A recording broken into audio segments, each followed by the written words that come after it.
l'hymne national d'abord.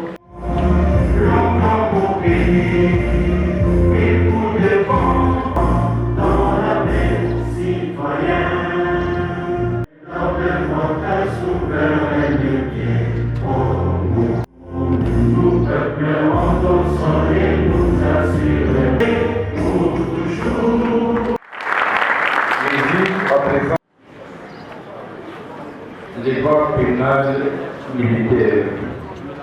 Est-ce que chrétiens s'occupent? Parce qu'en droit pénal militaire, on ne peut pas s'improviser spécialiste. Même s'il aura obtenu le plus grand diplôme, on est appelé à s'asseoir, à écouter les maîtres, à lire et à apprendre. Ce n'est pas comme dans les domaines de religion, surtout les mouvements de réveil, où on peut dormir et se réveiller soit pasteur, soit évangéliste, soit apôtre, bishop ou archibishop. Honorables députés et sénateurs, Excellences membres du gouvernement central, chers acteurs de la justice militaire, Messieurs le professeur, membres du comité de gestion de l'Université de Kinshasa, chers aînés et collègues professeurs de la faculté des droits, chers assistants et chefs de travaux, chères étudiantes et étudiants, distingués invités à vos titres et qualités respectifs et respectés, tout protocole observé, c'est pour nous un réel plaisir de prononcer au nom du doyen de la faculté des droits, le professeur Essamo Empêché, ces mots d'ouverture de la conférence sur la justice militaire congolaise, organisée par l'école SKI, dont le fondateur est l'un des professeurs de notre faculté. En effet, aborder les questions relatives à la justice militaire en droit congolais revêt une importance capitale, en ce qu'il permet d'identifier les forces et faiblesses de cette justice en vue de proposer des pistes de solutions à l'attention des décideurs dont certains se trouvent parmi nous, d'éclairer notre population qui a une conception parfois erronée de la justice militaire, de clarifier certains termes, de préciser et rassurer la procédure d'usage en la matière, afin de rassurer non seulement le justiciable, mais aussi le peuple en général. Mesdames et messieurs, toute réforme, en l'occurrence législative et judiciaire, déclenche tout un processus qui permet sa mise en œuvre progressive.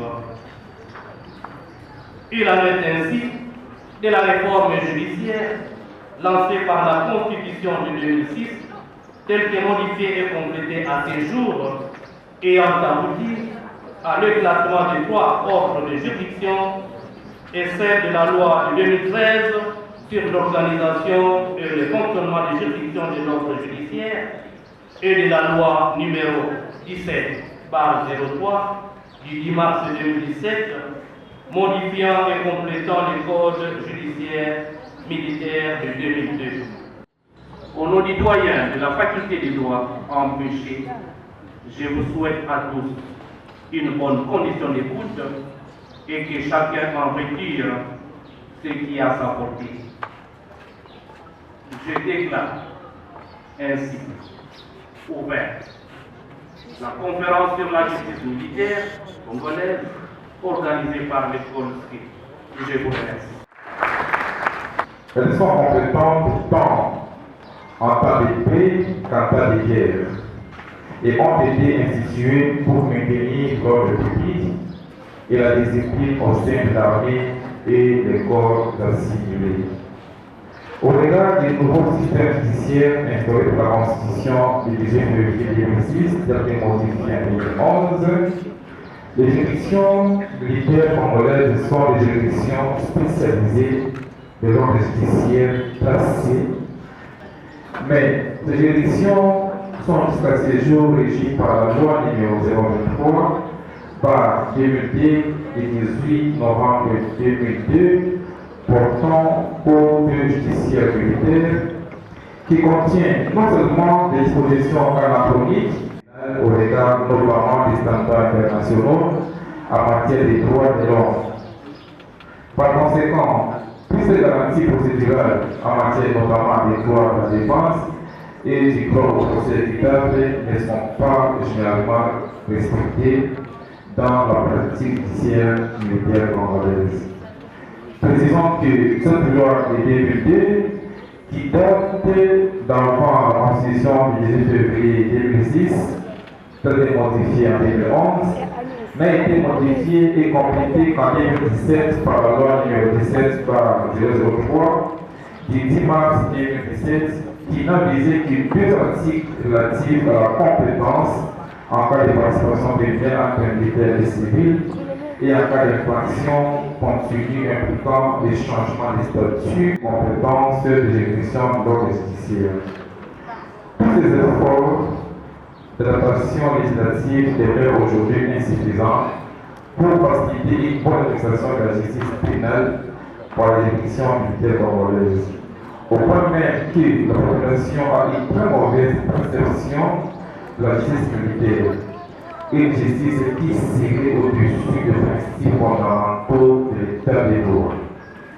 C'est dans ce contexte que l'école SKIR, à part l'enseignement des procédures pénales militaires qu'a su son fondateur, le professeur Espoir Massana Kizine, à l'Université de Kinshasa, prix des droits, organise un cadre de réflexion sur les types de réformes qu'il faille initier à ce stade dans les secteurs de la justice militaire congolaise en vue de l'amélioration de l'administration de la justice pénale par. Je précise que SKIR est un verbe latin qui signifie savoir.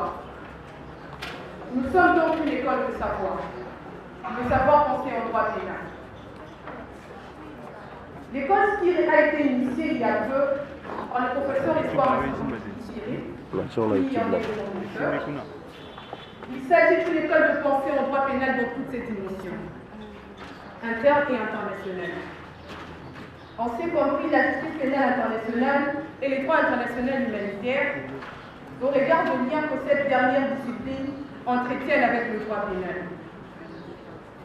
L'école SKIR réfléchit sur des questions de droit pénal en produisant de connaissances scientifiques sous plusieurs formats.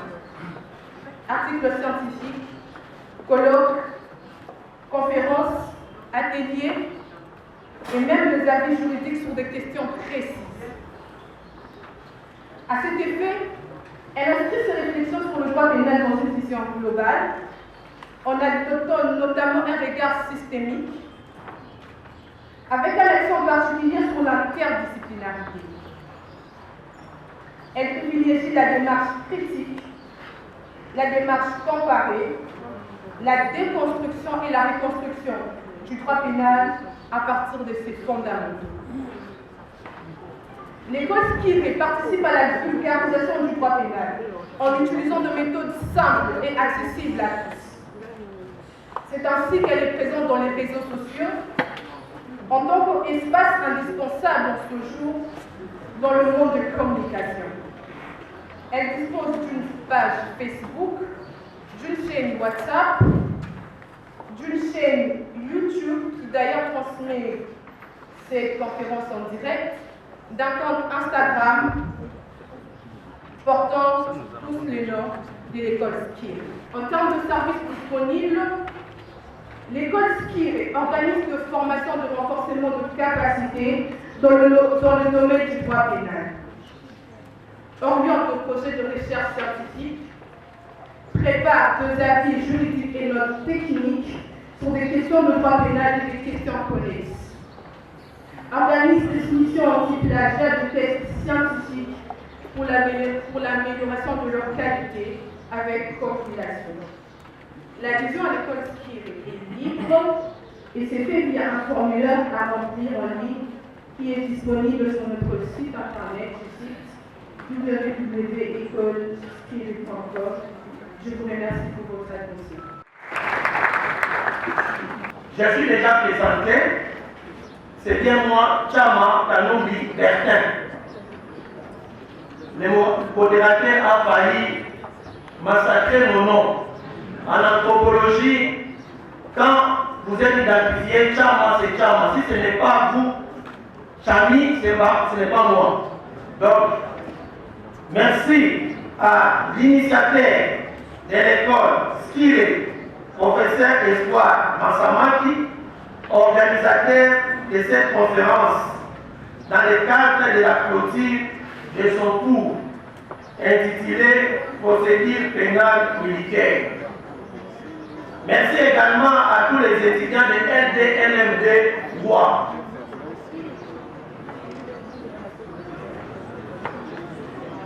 Dans le cadre de cette conférence, j'aborde les sujets tels qu'on m'a confiés. Mais avant d'aborder ces sujets, anthropologue qui intervient en premier lieu, c'est significatif. C'est moi qui suis le premier à intervenir. Pourquoi? Je suis homme, je suis dans la société et la masse présente constitue aussi la société. Cela nous amène à dire que cette affaire concerne les hommes. C'est une conférence et une matière qui nous concerne. Ce n'est pas étonnant de me voir en tant qu'anthropologue intervenir. Même les sujets, comment confier les opinions de la population quinoise sur la justice militaire congolaise. Je suis quinois, vous aussi vous êtes des quinois, vous faites partie de la population et la justice militaire nous concerne. Mais avant d'aller plus loin, il est important de vous présenter les opinions. Dans les différentes communications, quelque part, j'ai entendu la conception quinoise sur la justice militaire est erronée. Ce n'est pas pour rien. On m'a aligné pour présenter ces opinions. C'est juste la photo de la justice militaire. L'idée qu'on s'est fait de cette justice, il n'y a pas de bonne, il n'y a pas de mauvaise réponse. Ce sont des opinions que nous allons présenter. L'ossature de mon petit exposé contient ces justificatifs, problématiques, démarches méthodologiques, synthèse des opinions de la population quinoise sur la justice militaire et puis la conclusion. Tout homme vit dans une société assez conformant aux normes définies par celui-ci. Il revient à chaque société d'organiser les cadres pour le maintien de l'ordre, de la sécurité et de la paix. Quant à la RDC, la loi existe et elle est appliquée. Celle-ci concerne tout le monde, car dit-on que nul est au-dessus de la loi, nul n'est censé ignorer la loi. Ainsi dit, il faut circonscrire la thématique de la conférence de manière particulière et spécifique, qui est axée sur la justice militaire en RDC. Cette justice militaire est faite par l'homme et pour l'homme. Cette optique renvoie à la réflexion de la matière sur son impact, son organisation, son fonctionnement, ses problèmes. L'appel de chaque discipline scientifique s'avère indispensable pour mener cette réflexion à bon port. L'interdisciplinarité permet d'avoir une large compréhension du fait social ou phénomène social. Émile Durkheim écrit « Les faits sociaux sont totaux et globaux. L'anthropologie offre la possibilité d'étudier tous les aspects de la vie en mettant l'activité de l'homme au centre. Comme dit Siro, la justice militaire est faite par l'homme et pour l'homme. Dans chaque société, il y a des interactions entre les humains pour leur existence. Cela engendre les rapports sociaux qui sont régis par des normes, des us et coutumes, ou du societas ou du ius. Pour ainsi dire que chaque société a sa loi. Fort est de constater que l'écart entre la finalité, la mission de la justice militaire et les vécus des justiciables constitués par la population congolaise en général et Guinoise en particulier, il y a des faiblesses. Nous disons bien, nous constatons qu'il y a écart entre la finalité, la mission, les rôles de la justice militaire et les vécus des justiciables. Il y a un écart.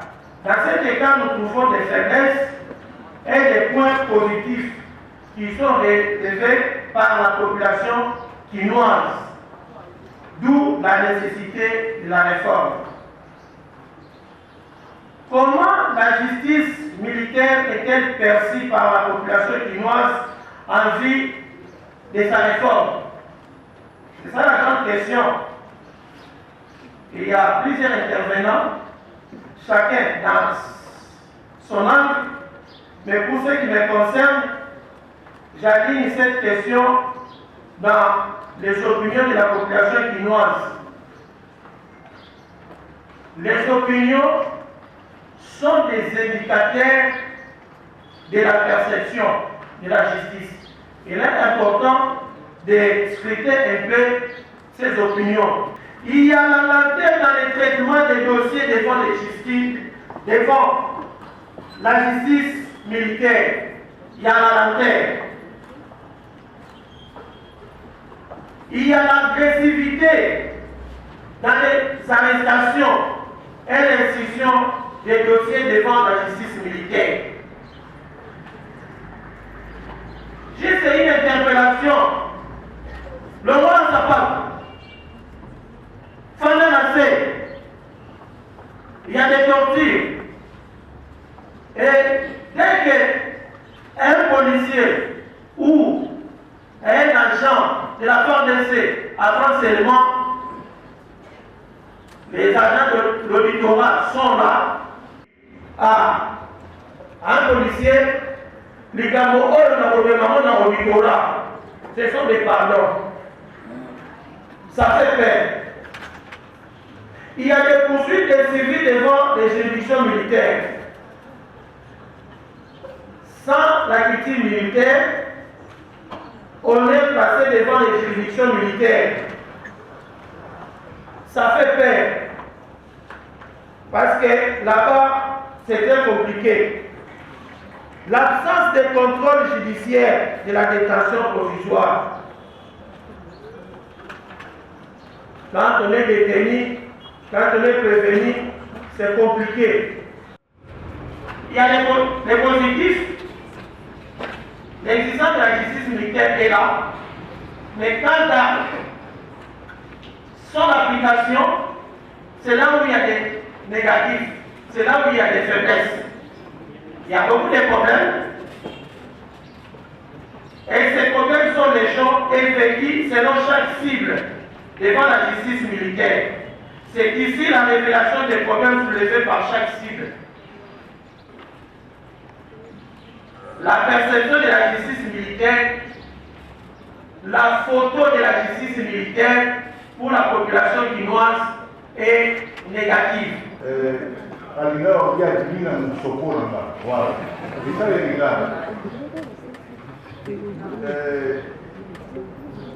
C'est un...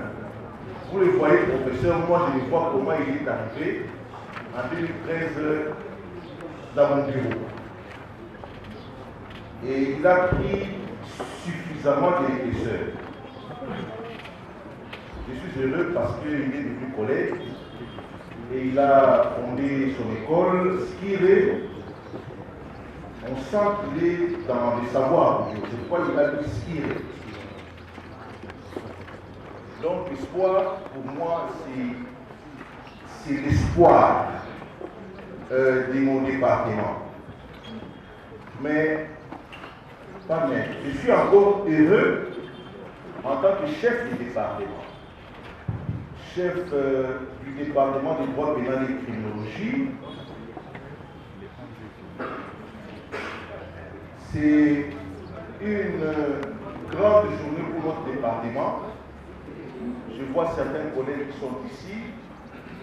Nous avons été à la réunion hier en conseil du département et aujourd'hui on se retrouve ici dans un cadre d'un corps scientifique parce que la science nous intéresse nous en droit pénal et aujourd'hui le droit pénal ici c'est le droit pénal militaire. Je déplore une chose. Notre département n'a plus de magistrats militaires. J'aurais souhaité que les fondateurs de l'école SKIL portent la tenue militaire, devenir magistrat militaire, parce que le droit pénal militaire a été abandonné pendant longtemps. Abandonné pendant longtemps dans notre faculté, dans notre département. À l'époque, il y avait des professeurs qui motivaient. C'est qui ces professeurs? C'était le général Ikoulia, qui a motivé pratiquement d'autres professeurs, notamment les colonels Akele, les majors Fofé. Et les cours de droit pénal militaire dans notre faculté, dans notre département, étaient confiés naturellement aux magistrats militaires. Mais c'est trouve qu'aujourd'hui, nous n'avons plus de magistrats militaires, professeurs. Je ne sais pas si les fondateurs de l'école SKIL vont aussi prendre en charge la tenue militaire, aller s'inscrire au CSM et demander qu'on le nomme magistrat militaire. Parce que l'engouement que je vois, tant au niveau des intervenants, qui sont là, qui ont porté la tenue militaire. L'engouement que je vois dans les chefs des étudiants. Mon souhait, c'est de voir demain ces étudiants qui sont là devenir magistrats militaires et à partir de là, avoir aussi des professeurs militaires dans notre département. Professeur d'espoir, félicitations, merci beaucoup parce que vous allez, peut-être vous ne le savez pas, vous avez jeté un grain sur une terre. Je crois que la terre ici, elle n'est pas aride. C'est une terre fertile. Moi, on m'a appris que quand un chercheur est en train d'exprimer sa pensée et qu'il trouve des obstacles dans les mots, dans les vocabulaires, quel est le mot approprié en français, il ne trouve pas. On dit aux chercheurs, vous ne devez pas être bloqué. Vous devez vous créer même un mot. Voilà, même un mot. Pour exprimer votre pensée. Les mots là peuvent venir, peut être un néologisme, mais d'ailleurs on crée beaucoup de néologismes dans les travaux de recherche. Et moi, je me suis dit, il faut que je trouve quelque chose. C'est quelque chose là, je vais le trouver où? J'ai pensé à mon cours de physique. Voilà un peu. J'ai pensé à mon cours de physique parce que les vases communicants, pour ceux-là qui ont fait des bonnes études, savent que les vases communicants existent en physique. C'est-à-dire des vases qui sont attachés entre eux et qui ont des petits trous. L'eau qui retombe dans un vase, ça va passer dans l'autre vase. C'est pour ça que j'ai dit, mais comment nommer ces systèmes? J'ai dit, on l'appelle système de vase communicant. Un peu comme pour dire, les juges militaires ne doivent pas considérer qu'il ne peut pas, en jugeant un civil, à l'époque là déjà, il doit rester là juge militaire. Il peut associer un juge civil. Des juges civils qui jugent un militaire doivent aussi, selon la loi, appeler un militaire pour faire partie de la composition. Et j'ai appelé ça le système des vases communicants. Là, c'était à l'époque, en 2006, 2011, c'était la loi de 2002. Aujourd'hui, je me demande s'il faudrait toujours rester dans cette logique. Avec l'avènement de l'article 115, j'ai vu des professeurs d'histoire de voir un sujet, je ne sais pas si c'est même qui va l'exposer, sur la compétence des juridictions militaires à l'égard des civils. Nous serons heureux de les suivre, savoir si les juges militaires peuvent juger aujourd'hui les civils et dans quel cadre, que ferons-nous de l'article 115 du Code judiciaire militaire, parce que depuis un certain temps, il y a beaucoup de civils qui sont traînés devant les juges militaires, parfois pour des infractions qui n'ont rien à voir avec la justice militaire, qui n'ont rien à voir avec les codes pénals militaires. Je suis heureux de voir les militaires eux-mêmes qui sont présents, les magistrats militaires, ils vont aussi nous aider. Mais moi, de mon point de vue, l'école skill le sait, parce que c'est ce que j'ai abordé plusieurs fois. Les juges militaires, sauf pendant l'état de guerre ou de siège, ils ne peuvent pas juger un civil. Nous avons compris que les organisateurs de cette conférence nous demandent simplement de pouvoir préciser dans quelles conditions les juridictions militaires peuvent appliquer la procédure ordinaire. Parce que la loi, si vous prenez l'article 129 du Code judiciaire militaire, on dit sous réserve des dispositions de règles de procédure pénale militaire, le juge de juridiction militaire applique la procédure ordinaire. Alors, qu'est-ce que nous entendons par règles de procédure de droit commun? Alors, le juge de droit commun, la juridiction de droit commun, il s'applique les règles nationales, certaines règles nationales, ils appliquent aussi les règles supra-légales que nous avons citées, la Constitution et les traités internationaux. C'est ce qui va déterminer le plan de notre intervention. Donc nous allons d'abord vous parler de dispositions légales qu'appliquent les juridictions de droit commun, que sont appelées aussi à appliquer les juridictions militaires. Ensuite, nous allons vous parler des dispositions supralégales. En ce qui concerne les dispositions légales, eh bien, pour pouvoir comprendre cet article 129, qui n'est pas sorti du néant, eh bien, il faut que je puisse très rapidement vous parler de dispositions. Parce que le problème est né en 1964, lorsque nous avions eu le Code provisoire de justice militaire. Nous avons eu deux articles, l'article 5 et l'article 10, qui disaient que, autant que possible, les juridictions militaires appliquent les règles de droit commun.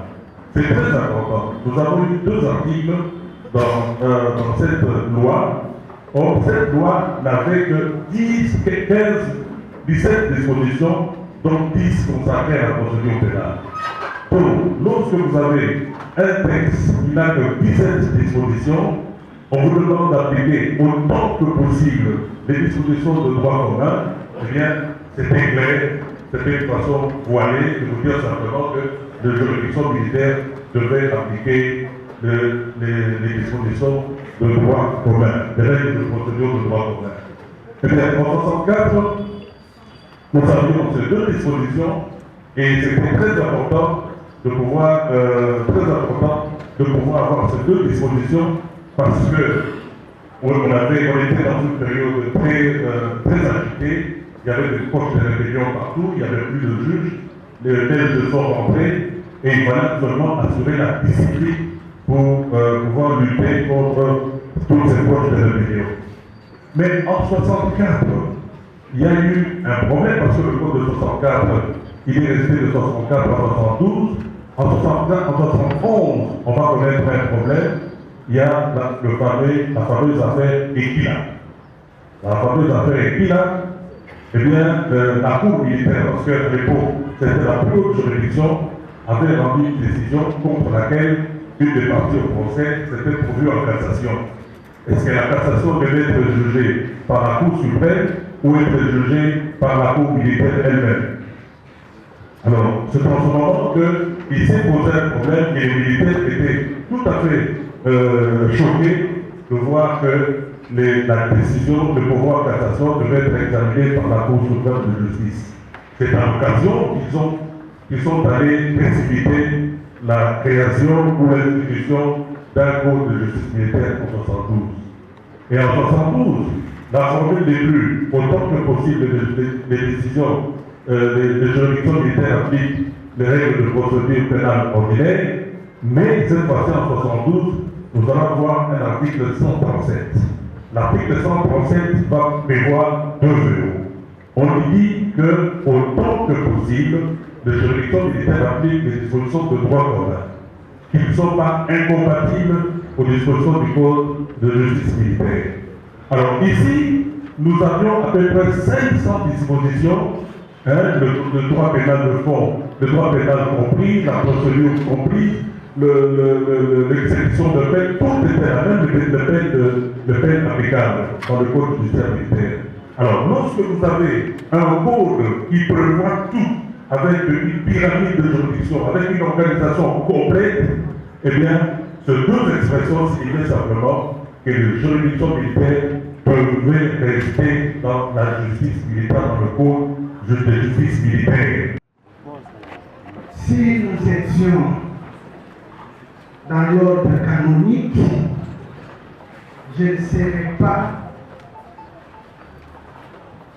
associé à cette messe du droit pénal. Comment est-ce que dans un champ hautement pénal, là où on trouve les maîtres de l'art, j'ai cité le général Laurent Moutata, le général de brigade Jean Paulin, le colonel Bienvenu, où on trouve les doctrinaires du domaine pénal, organisateurs de cette conférence. J'ai cité ma qui vient de sortir, le chef du département José-Marie Tassoki, le professeur Massamaki et les jeunes turcs, le chef des travaux, l'honorable Michel Mandefon. Comment voudriez-vous que celui qui paraîtrait étranger à cette chaîne puisse parler ici? En me posant ces questions, j'avais pourtant oublié que les droits pénals, qu'il soit dans son aspect formel ou fondamental, qu'il soit militaire ou civil, tout droit pénal est toujours une branche des droits publics. Et de l'organisateur d'avoir associé à cette communication mon très estimé collègue, le professeur Ochokonda et moi-même. Et cette fois-là, on ne m'invite pas comme enseignant, on m'école interne qui me fait ôter ma gauche universitaire vers ma gauche professionnelle d'avocat. Et à ce titre, on me demande de rendre compte quelles sont les pratiques prétoriennes. Et moi, j'ai dit, je ne pourrais pas parler avec ces verbes ou ces groupes de mots pratiques prétoriennes. Je préfère, moi, parler des regards prétoriens. Les regards prétoriens de la justice militaire. Ces regards découlent principalement de nos participations à quelques affaires de référence dans ce domaine. En tant qu'un du collectif des avocats de la République, je cite l'affaire Boumbouyako ainsi que l'affaire Kamena Sapo dans ses branches de Kinshasa et de Chikapa et de Kananga. Fort de cette expérience, nous pouvons donner une idée des intéressés sur la perception de la justice militaire par les avocats quand nous sommes devant les plaidoiries. La perception de ma part, de la petite expérience que j'ai faite, nous donne un regard croisé entre la justice militaire et la discipline militaire. Cette problématique qui existe entre la justice militaire et le droit de l'homme, si on devait vraiment en parler ici, je vous jure, on pourrait prendre quand même 5 jours, toute une semaine pour parler de ça. Parce qu'il y a plusieurs dispositions dans le code judiciaire militaire qui posent problème par rapport au respect des droits de l'homme. Mais nous allons nous limiter en ce qui concerne la détention préventive ainsi que la comparution des civils devant les juridictions militaires.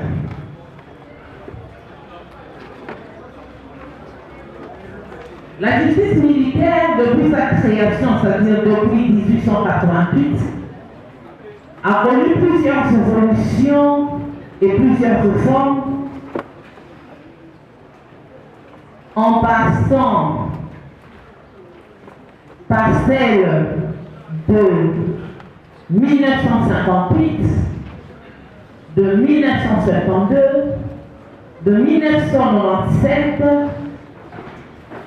avec l'avènement de l'AFDEL, et enfin celle de 2002.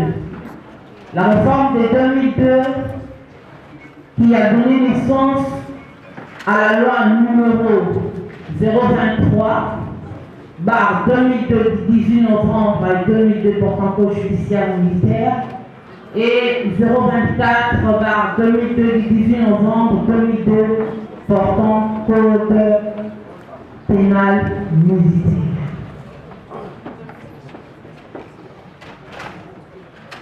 Lorsque nous voulons parler de la détention préventive en droit militaire congolais et les droits de l'homme, comme nous l'avons dit, c'est vraiment une question qui pose beaucoup trop de problèmes par rapport au respect des droits de l'homme.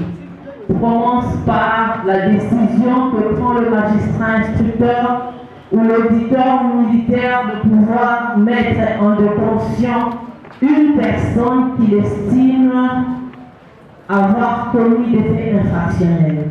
Pour ça, il faudra d'abord, il y a des conditions à remplir bien sûr, après l'avoir interrogé, il faudra qu'il y ait des indices sérieux de culpabilité par rapport à ce qu'on le soupçonne d'avoir fait.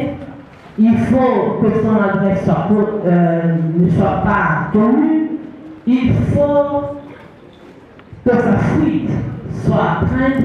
Et c'est dans cette condition-là que l'auditeur militaire ou le magistrat instructeur militaire prend la décision de maintenir quelqu'un en détention. Et pour ça, il doit établir ce qu'on appelle un mandat d'arrêt provisoire. Devant les juridictions de droit commun, devant le parquet civil, le magistrat ou le procureur a 5 jours. Après les 5 jours, il est dans l'obligation de pouvoir présenter la personne devant un juge qui statue par rapport à la régularité de cette détention. Même chez le militaire, chez nous, le magistrat instructeur ou l'auditeur militaire a 15 jours.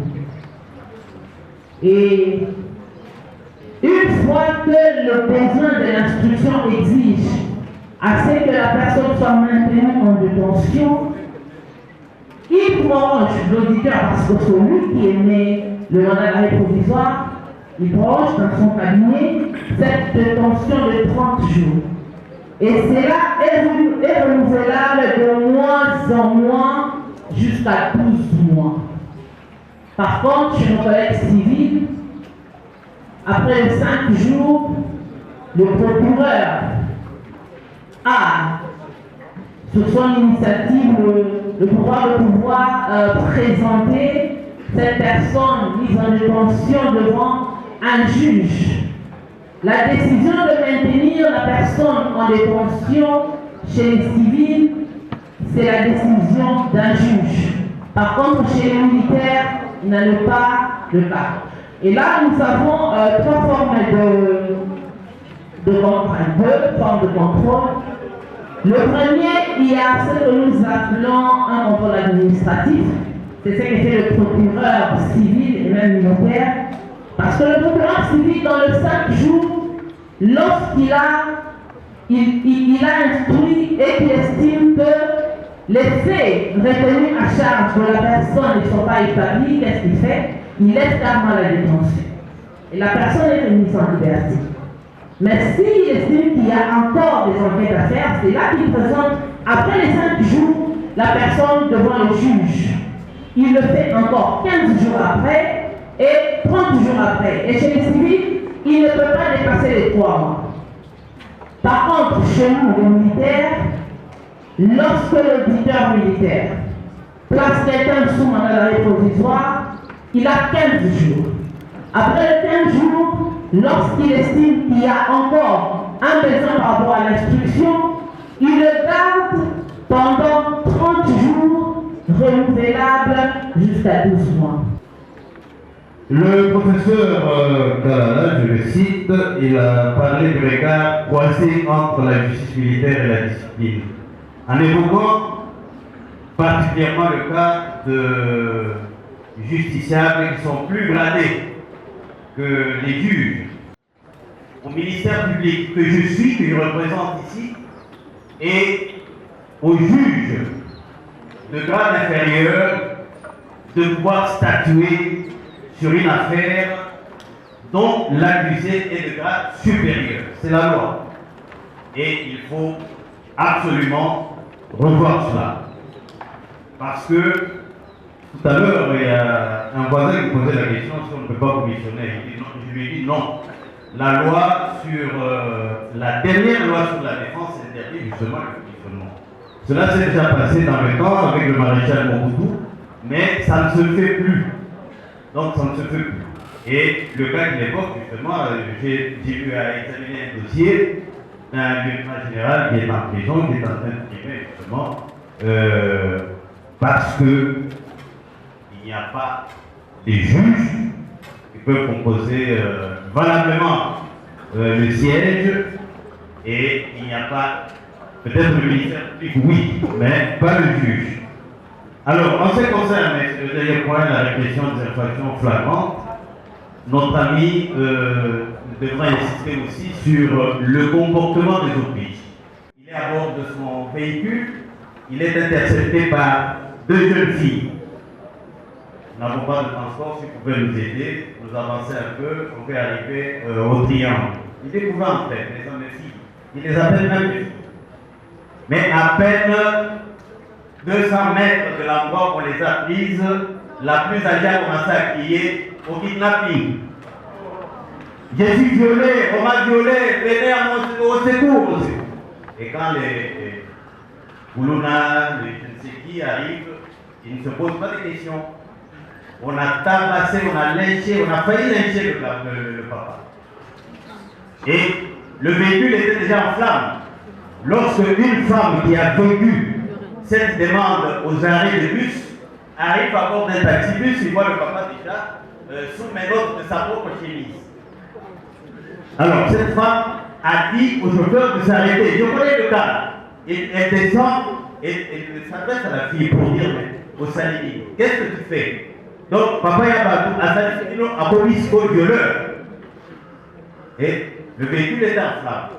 Vous avez corrigé en disant que l'avocat n'est plus auxiliaire de la justice, l'avocat est plutôt un partenaire de la justice. Nous passons à la part des questions-réponses. Je vais commencer par Maître. pour sa question. Et de la sorte, j'ai parlé 5 questions hors de question des maîtres. Donc, je vous prends vous aussi. Qui d'autre a une question à poser? Voilà la question. Je vais prendre la parole. Ou en lieu et place de la question, je vais saisir l'occasion pour remercier quelqu'un qui nous a aidé. S'il vous plaît. Je remplace la question par la reconnaissance aux aînés. J'étais étudiant comme vous, j'ai hérité des primitifs. Je viens de découvrir aujourd'hui que le fondateur, c'est le colonel Ligouti, que j'ai toujours consulté comme avocat.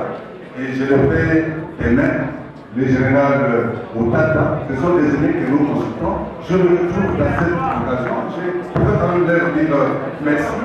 Voilà un peu, j'ai des questions, mais je vais les poser dans mon couloir. Merci beaucoup pour la parole. C'est Maître Tikan Kaleka Dixon. Je suis doctorant en droit, justice pénale internationale, c'est la thématique de la recherche. Et je suis aussi vice-président du Club des Amis du droit du Congo. Je suis dans cette table et j'ai écouté les intervenants. Vous allez me permettre de poser au moins 3 questions. Une question. Une seule. Si c'est une question, elle sera adressée à mon collègue Kimbouti, en même temps avec Madame Lily, et j'aurais aussi souhaité que mon général Moutata Louaba intervienne sur cette question. Il va intervenir au second panel. Pour le moment, poser la question à ceux qui ont exposé, s'il vous plaît. La question c'est celle de savoir, avec tout ce que nous connaissons du fonctionnement de la justice militaire au regard du respect des droits humains, et aussi avec la confusion qu'il y a dans le cadre de certaines procédures qui ne respectent pratiquement pas du tout les règles prévues par l'article 14 du Pacte international relatif aux droits civils et politiques, mais aussi les règles procédurales élémentaires, la suppression des juridictions militaires. Parce qu'en fait, de nos jours, dans la plupart des pays qui sont du système romano-germanique, il n'existe plus ces juridictions militaires. Parce qu'en fait, on a comme l'impression que les juridictions militaires, dans leur fonctionnement, surtout dans les États du tiers-monde comme les nôtres, n'ont aucun respect sur les questions de respect des procédures et des droits humains qui sont reconnus aux justiciables. Est-ce qu'on peut envisager aujourd'hui la suppression des juridictions militaires? Merci beaucoup, estimé confrère. Monsieur le modérateur, je suis la justice Samuel, assistant à l'unité des droits au département des droits pénals et criminologie. J'adresse ma question à Madame Lydie. Madame, j'ai salué votre intervention. Vous affirmez qu'un civil peut être poursuivi devant la justice militaire lorsque celui-ci commet une infraction, bien évidemment, sur base d'une arme militaire. La justice militaire a été instituée pour la discipline militaire. Il vous souviendra qu'en 2022, la Cour de cassation avait cassé l'arrêt condamnant Dolly Makambo 2019. Dans l'affaire Vigilant, Dolly Makambo n'était pas acquitté, mais la Cour de cassation avait cassé cet arrêt-là au motif pris que la haute cour militaire n'était pas compétente pour juger un civil. Vous, comme praticienne, quel est votre regard? Tout en donnant des éléments, comme nous pénalistes, nous sommes esclaves de la loi, vous pouvez nous aider avec une loi, parce que vous affirmez cela, j'aimerais que vous nous éclairez à ce sujet-là. Merci. Merci beaucoup. Merci beaucoup. Je suis très heureux d'être d'ailleurs en face de la structure de l'auditeur militaire supérieur de Kinshasa-Gombe, parce que c'est là où il y a eu le jugement de l'affaire, l'arrêt plutôt de l'affaire Corneille. Je pense qu'aujourd'hui on va participer tous, on va bénéficier de la justification pourquoi la cour militaire de Kinshasa-Gombe a jugé cette affaire. Voilà. Je suis face à l'article 156 de la Constitution. Alinéa premier qui prévoit que les juridictions militaires sont compétentes de juger les militaires. Et alinéa deuxième donne l'exception lorsque nous sommes pendant l'état de guerre ou d'état d'urgence, état de siège, etc.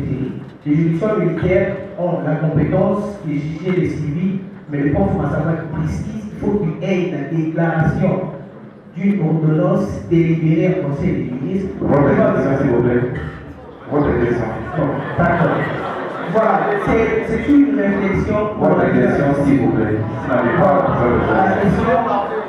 À la question, face à l'article 18 du Code judiciaire militaire, qui prévoit que lorsque nous sommes pendant l'état de guerre, lorsqu'il y a péril des violations graves de droits et libertés fondamentaux, on installe une juridiction qu'on appelle une force circonstancielle qui est la Cour opérationnelle militaire, qui a la compétence de gérer toute nature d'infraction et à l'égard aussi de toute personne qui arrive à commettre des infractions dans une zone opérationnelle.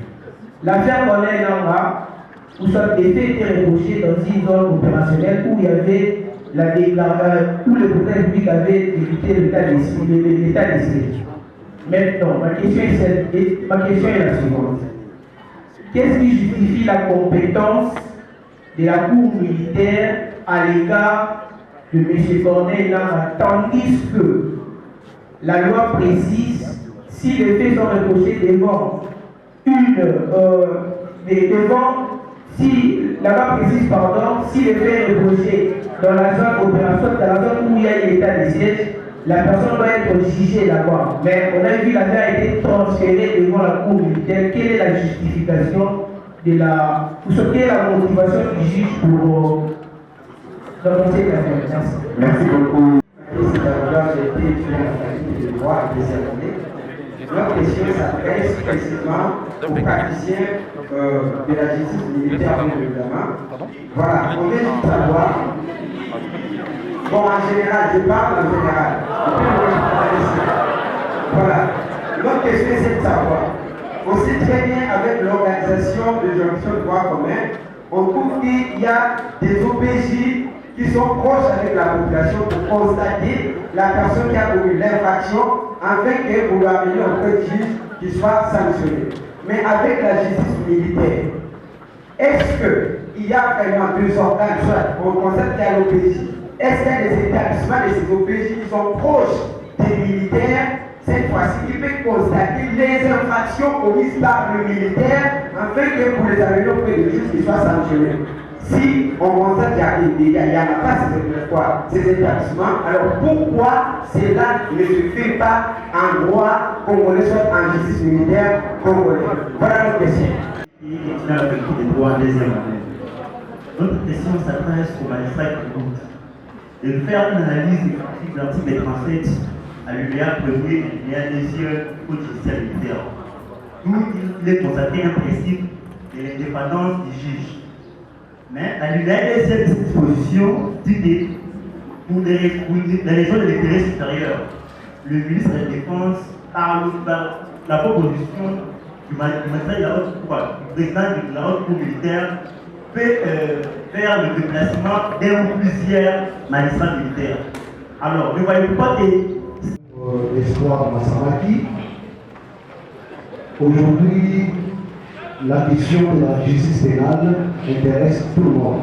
Comme on l'avait dit à votre note, je sais que nous sommes tous membres du département de droit pénal et criminologie, mais dans ce département, chacun de nous a une chapelle de prédilection.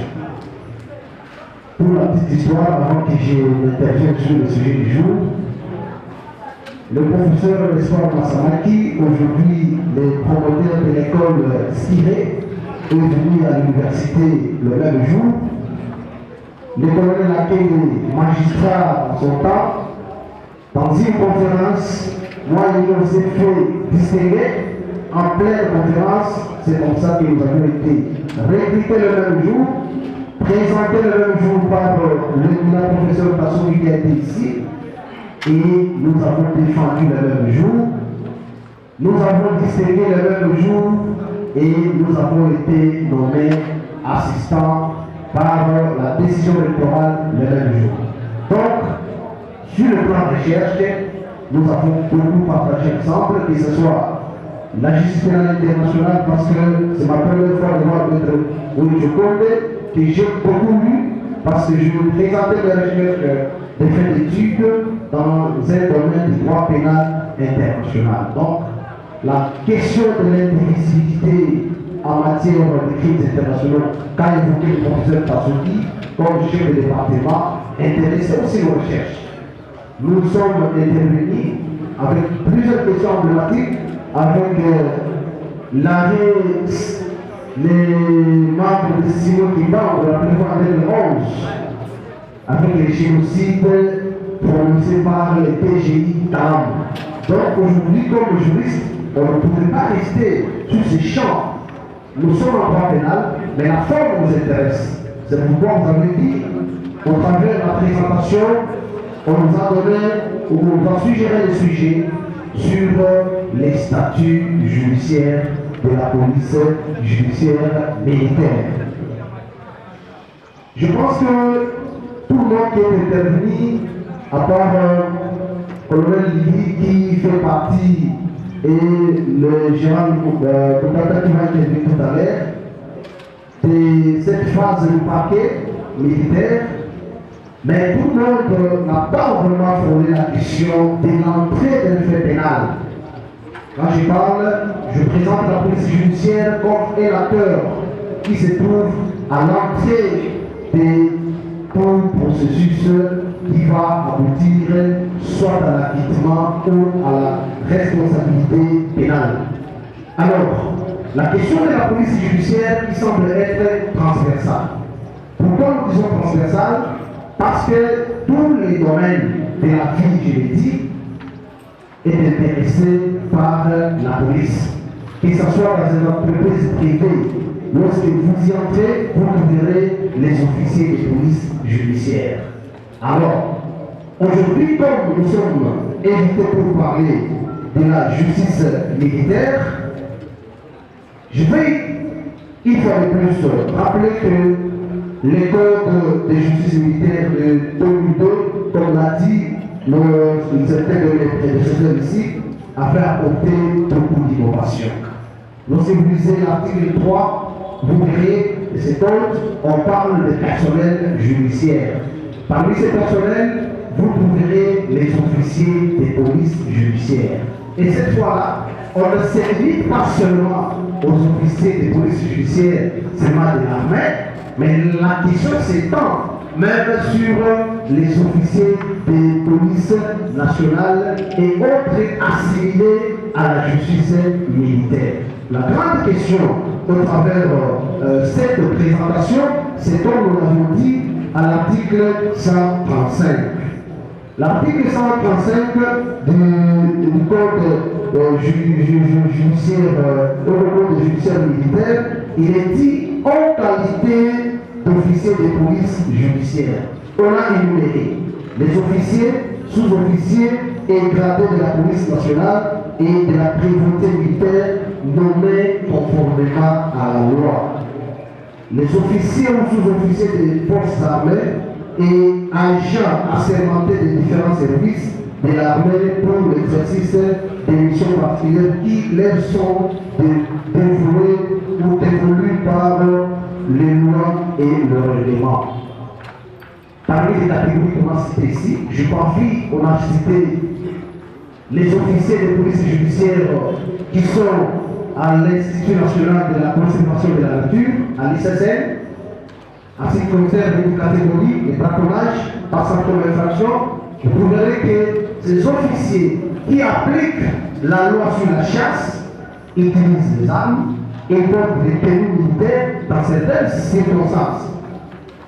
Vous avez vu les officiers de police nationale. Si vous revenir, en 2011, le législateur congolais voulant réformer la police nationale a touché même les officiers de police judiciaire. En créant toute une direction,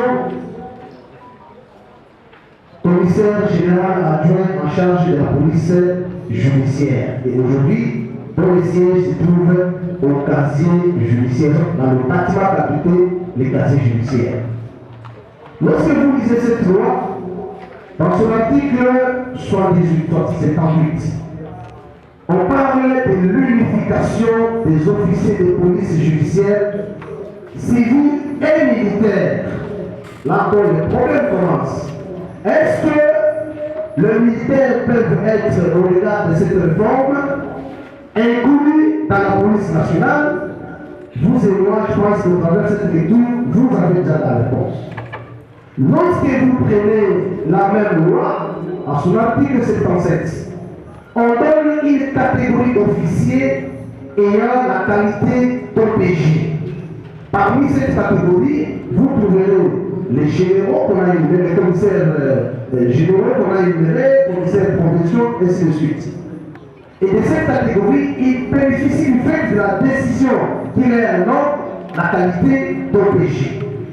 Mais l'article 36 de la même loi, lorsque vous la lisez, vous verrez que le pouvoir est confié au commissaire général de la police judiciaire de vérifier, de donner les orientations sur toute action ayant trait à la mise en mouvement de l'action publique. Alors que nous connaissons bien que la procédure pénale, et vous et nous tous ici juristes, avions appris que seul le magistrat, seul qui fait le parquet, militaire ou civil, a le pouvoir de direction de la police judiciaire.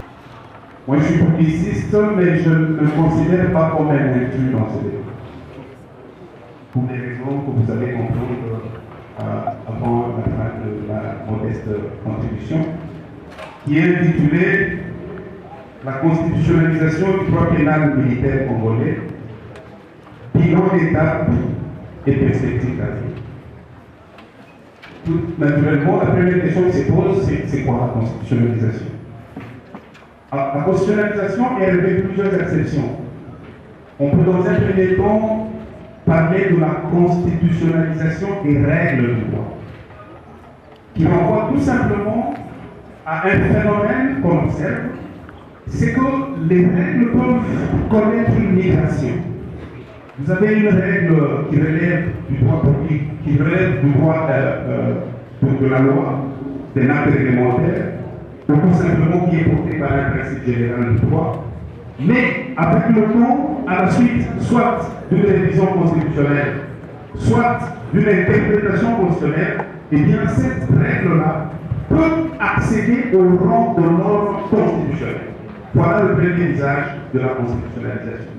Constitutionnalisation des règles sans temps. Je donnerai juste deux exemples pour qu'on se comprenne. Commençons par le principe nul n'est censé ignorer la loi. Vous savez que pendant très longtemps, ces principes étaient appliqués au titre de principe général du droit jusqu'en 2006. Pourquoi? Parce que le Constitution de 2006, à travers l'article 62 de la Constitution, a érigé ce principe en un principe constitutionnel. C'est comment nous sommes passés d'une règle relevant des principes généraux du droit à une norme constitutionnelle. Constitutionnalisation de règles, voilà le premier exemple. Deuxième exemple, très vite. C'est en ce qui concerne la durée de la garde à vue. On le sait, la durée de la garde à vue pendant très longtemps trouvait son fondement juridique dans l'ordonnance sur les attributions des officiers de police judiciaire devant les juridictions de droit commun. Je pense que c'est l'article 73, si je ne m'abuse. Or, nous le savons tous, depuis 2006, cette règle-là est inscrite dans la Constitution, c'est à l'article 13 in fine. Voilà un autre cas de constitutionnalisation de règles. Deuxième visage de la constitutionnalisation, ici c'est une constitutionnalisation d'une ampleur beaucoup plus grande, parce qu'elle n'affecte pas seulement une règle, mais elle affecte toute une branche de droit. On parle donc de la constitutionnalisation des branches du droit. Ça veut dire, vous avez une branche du droit dont les sources étaient cantonnées au domaine législatif, mais qui, à partir de ce phénomène-là, trouve ses sources dans la Constitution elle-même, ou sinon dans la jurisprudence constitutionnelle. C'est donc cette forme de constitutionnalisation qui nous intéresse dans le cadre de la présente communication. Je ne vais pas m'attarder à définir le droit pénal et surtout pas le droit pénal spécial, parce que je suis dans la maison des spécialistes de la question. Je dirais tout simplement qu'en fait, le droit pénal spécial congolais, lorsqu'on l'observe de près, on constate qu'il subit aussi un phénomène de constitutionnalisation progressive. Ou pour le dire autrement, le droit pénal spécial congolais est progressivement coloré par le droit constitutionnel. Voici pourquoi moi je ne considère pas comme un injustice. Et donc, je vais très rapidement, j'ai mon exposé déjà prêt, mais il va falloir que je le résume pour ne pas abuser de votre temps, pour illustrer ce phénomène qui est déjà en marche de constitutionnalisation du droit pénal militaire congolais. Je vais juste donner quelques exemples que je vais regrouper en deux points. Premier point, c'est la constitutionnalisation des attributions des juridictions militaires. Mais je ne m'attarderai pas sur la question parce que je sais que le professeur Massama y reviendra. Mais je dirais quand même un mot du point de vue du contentieux constitutionnel. Et le deuxième point portera plutôt sur la constitutionnalisation de l'organisation et de la procédure applicable devant les juridictions militaires. Voilà donc le plan que je vous propose et on va y aller très rapidement. Alors, commençons par la constitutionnalisation des attributions des juridictions militaires. En gros, ce qu'on sait, c'est que, et là, si vous lisez l'article 122, je pense, point 5 de la Constitution, vous allez comprendre ce que je souligne, c'est que le droit judiciaire est porté essentiellement par la loi. Le droit constitutionnel, le droit la compétence judiciaire relève du droit légiféré. C'est ça le principe. Je disais donc au livre l'article 122.5, si je m'abuse de la Constitution, mais il faut ajouter à cela l'article 153 qui est privé de la même Constitution. Donc ça relève du domaine de la loi. Seulement, cette règle, ce principe n'est pas rigide. Parce que si vous lisez bien la Constitution, vous allez constater qu'il admet un certain nombre d'empéras. Le soin de déterminer, de circonscrire la compétence personnelle des juridictions militaires. Et cela, que ce soit en temps de paix, en temps normal ou ordinaire si vous voulez, et en temps de guerre ou de circonstances exceptionnelles. Commençons par en temps ordinaire. En temps ordinaire, c'est l'alinéa premier de l'article 156 que j'ai évoqué. Je ne vais pas le lire parce que je pense que nous le connaissons tous. Ce qui nous intéresse, c'est l'application qui en a été faite. Et bien, j'ai répertorié au moins 5 arrêts de la Cour constitutionnelle sur la question. Qu'est-ce qu'on peut retenir de ces arrêts? Fort heureusement, la jurisprudence n'est pas encore suffisamment assise et le colonel Kingoudi avait raison de le souligner tout à l'heure. Pourquoi? Quand vous prenez l'un des arrêts qui a été prononcé sur la question, je prends l'arrêt Airpost 055 du 8 mars 2017, la Cour constitutionnelle a jugé ce qui suit. Il ressort des décisions de renvoi, en fait, je vais prendre la partie substantielle. Au terme de l'article 156 et de la Constitution, c'est une loi organique qui fixe les règles de compétence, d'organisation et de fonctionnement des juridictions militaires. Or, jusqu'à ce jour, la compétence matérielle des juridictions militaires est fixée par l'article 76, alinéa 1er de la loi portant code judiciaire militaire. La conclusion tombe comme incorporée pour la Cour constitutionnelle, eh bien, tant qu'il n'y a pas une nouvelle loi qui régit la justice militaire, eh bien, on n'applique pas les dispositions, on n'applique pas toutes les conséquences des dispositions de l'article 156 premier, alinéa 1er de la Constitution. A souscrit à une double obligation.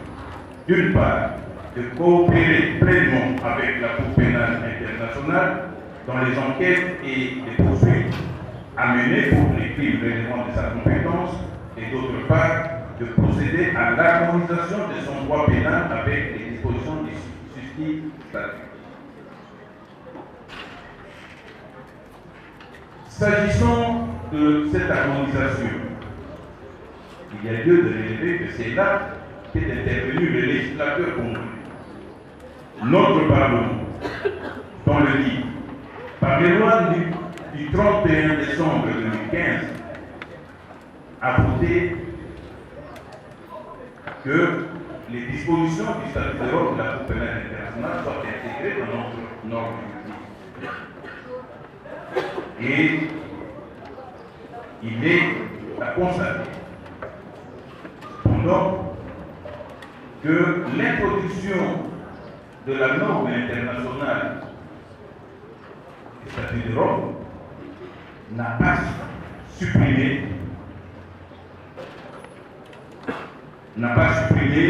la loi de 2002 portant cause judiciaire militaire. Elle l'a simplement modifiée et certaines de ces dispositions ont été appliquées. Les compétences des juridictions étant d'attribution, et ce, par la loi, aucune juridiction, fût-elle militaire, ne peut s'arroger une compétence qui ne lui est pas dévolue par les législateurs. Et si le législateur décide d'abroger aujourd'hui les juridictions militaires, elles cesseront d'exister. Parce que c'est lui qui légifère et dans cette fonction, il est indépendant du pouvoir exécutif et du pouvoir judiciaire, au sein duquel fonctionnent les juridictions militaires. Et soyez sans crainte, un magistrat, fût-il militaire, est magistrat, et nous sommes tous régis par le Conseil supérieur de la magistrature. Autant dire que cela ne fera pas des chômeurs, mais bien au contraire, ça nous donnera encore beaucoup plus de travail, parce qu'au niveau des juridictions civiles, il y a beaucoup plus de travail qu'on en a devant les juridictions militaires. Je me suis donc proposé, et je savais les pourquoi, d'examiner cette question relative à la compétence des juridictions militaires, légales et civiles. Ça a été dit que par civil, il faut donc entendre ici des personnes étrangères à l'armée ou des personnes qui sont revêtues, qui ne sont pas revêtues de la qualité des militaires. Et pour moi, ici, j'entends toute personne qui n'a jamais été militaire et toute personne qui a perdu la qualité des militaires. Et je veux préciser ici qu'en réalité, cette question qui fait débat n'aurait pas dû être. Je crois que le prof Marcel en a parlé. Il relève la question de la constitutionnalisation du droit pénal militaire en examinant une disposition qui pose le principe et l'exception en matière de compétences des juridictions militaires. Il a si bien expliqué que c'est une exception en réalité à l'article 122.6, parce qu'en même temps la Constitution dit que les lois, la compétence, la procédure, c'est une matière de la loi, mais la Constitution elle-même a pris soin de déterminer la compétence en ce qui concerne les juridictions militaires. Et donc pour moi, c'est un débat qui n'aurait pas dû avoir lieu en droit congolais du moment que nous avons l'article 156. Mais ce débat est alimenté à deux niveaux. À trois niveaux, je veux dire. D'abord parce que depuis qu'on a la Constitution du 10 février 2006, le code judiciaire militaire n'a pas été adapté dans sa totalité. Et donc, nous trouvons aujourd'hui des dispositions du code judiciaire militaire qui continuent à consacrer la compétence des juridictions militaires à l'égard des civils. Deuxièmement, et je crois, tous les intervenants ont parlé, les décisions des juridictions militaires. Les juridictions militaires sont saisies. Et il y en a qui tranchent en faveur de cette compétence, donc qui condamnent les civils devant les juridictions militaires en temps de paix, même pas dans les contextes d'exception. Et effectivement, il y a d'autres juridictions militaires qui sont courageuses, qui se déclarent effectivement incompétentes. Je crois que la colonelle Lydie en a parlé, mais elle a relevé un fait très important. que parfois leurs collègues civils à qui ont été faits des militaires en participation criminelle avec les civils pour les juger, ils refusent. Ils ne veulent pas les juger. On y a passé même 7 ans avec 2 fermetures, puisqu'on était, semble-t-il, contestataires. On réclamait un peu plus nos droits. Je voudrais simplement dire que j'ai 2 parties de cet exposé. Il m'a été demandé de parler de l'application de peine devant les juridictions militaires congolaises et dans une note introductive, nous allons essayer d'apporter des généralités. Et le droit n'étant pas la justice, le droit sert simplement de cadre d'encadrement et d'orientation de l'action judiciaire, qui a pour objectif majeur de restaurer cette justice, de restaurer le fonds public et la sécurisation de rapports sociaux, notamment par la restauration ou la réparation du tort causé à autrui. C'est ça l'objectif majeur de la justice. Et dans notre pays, évidemment, la justice de droit commun et la justice militaire qui jouent ce rôle. On a entendu tout à l'heure, on était en train de demander si on pouvait supprimer la justice militaire.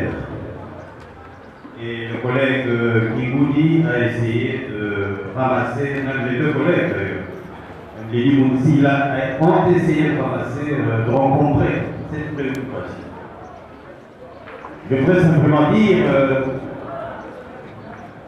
qu'il y a eu des expériences assez malheureuses dans ce pays. Lorsqu'on créait la garde civile, le maréchal Mobutu avait décidé de rattacher la garde civile à la présidence de la République et de la soustraire à la compétence des des juridictions militaires. Lorsque la police venait de naître après l'Astel, la même tentative ou la même tentation avait habité les esprits pour soustraire la justice ou à la justice militaire et policiers. Mais qu'est-ce qui s'est passé? J'étais à Kisangani quand la garde civile fonctionnait sous le régime de droit commun. Et je dois vous dire que nos amis procureurs civils recouraient à nous pour obtenir des documents pouvant leur permettre d'aller arrêter la garde civile, des éléments de la garde civile. Parce qu'ils avaient peur des éléments de la garde civile. Et ceux qui ont posé le fait ont rencontré des réactions parfois extrémistes. Il y a des éléments de la garde civile qui tiraient à la hauteur de la tête des magistrats pour les éliminer. Et finalement, le maréchal Mobutu a décidé de remettre les éléments de la garde civile à la compétence de la justice militaire. Plus récemment, par rapport à la police, toute l'année qui a suivi la loi qui organisait la police, c'était l'année de la perfection de la police. Parce que c'est une année où il n'y a eu aucun procès contre les éléments de la police devant les juridictions de droit commun. Et c'est ainsi qu'il a été finalement décidé de remettre ces gens devant les juridictions militaires. Les peines applicables par la justice militaire, elles obéissent à la fameuse norme non crimen non laborenam déléguée. Donc, ce sont des peines prévues par la loi. Ce n'est pas une justice barbare, frappe des peines. Et il faut avouer que la justice militaire, comme toute autre justice, demeure l'un des maillons substantiels d'une nation. Donc je vous remercie, chers généraux, chers colonels, juges et auditeurs, chers professeurs, chers chefs de travaux, et pour avoir accepté de venir communiquer. Je voudrais remercier tous les professionnels de droit qui ont fait les déplacements, qui ont manifesté leur intérêt à cette activité. Je voudrais remercier les étudiants qui sont venus très nombreux à cette activité. Je suis sûr que, comme mon cher maître, le professeur Tassoumi l'a souligné, il y aura désormais des générations de magistrats militaires qui sortiront du moment que nous avons pris les flambeaux de cette justice militaire.